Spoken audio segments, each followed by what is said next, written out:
পাবনা ঢাকা মহাসড়কের জাফরাবাদ এলাকায় ট্রাক চাপায় অটোভ্যানের যাত্রী দুই শিক্ষার্থী ও ভ্যান চালক নিহত হয়েছেন।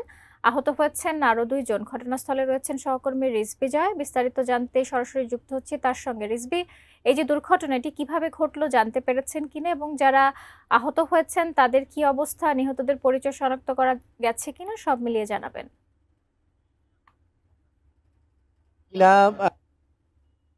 এই সকালে যে মর্মান্তিক ঘটনা সেটি কিন্তু অঞ্চলটাতে কিন্তু এখন শোকের ছায়া নেমে এসেছে। আকস্মিক এই ঘটনা একেবারে আজ সকালে যে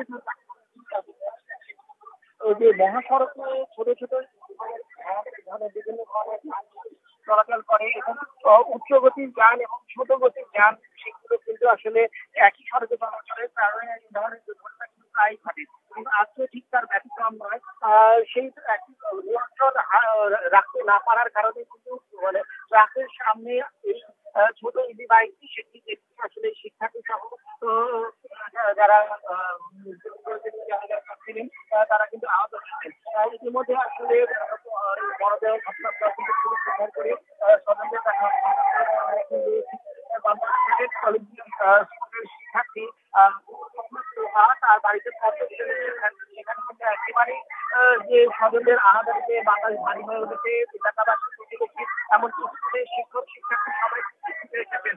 আমি সবাই কিন্তু কথা বলেছি স্কুলের প্রধান শিক্ষক সহ শিক্ষার্থীদের সঙ্গে, কিন্তু একেবারে বাকরুদ্ধ অবস্থা। বলছিলেন যে ছোট ছোট বাচ্চা, তাদেরকে একেবারে শিশু শ্রেণী থেকে এই পঞ্চম শ্রেণী পর্যন্ত তারা বড় করেছেন। তাদের হাতের সেই বাচ্চা আজকে সকালে স্কুলে যাচ্ছিল, তাদের কিন্তু এই ধরনের মর্মান্তিক মৃত্যু হলো।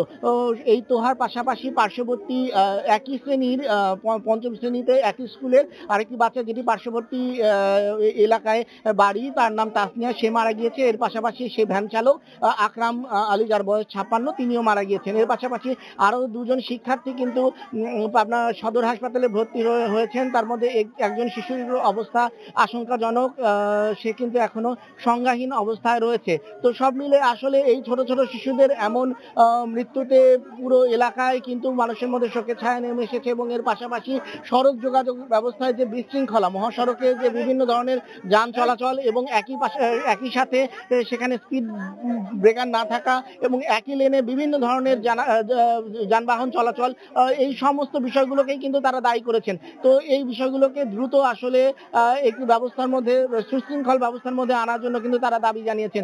শাকিলা, এই ছিল আমার কাছ থেকে পাবনায় সড়ক দুর্ঘটনার সর্বশেষ খবর।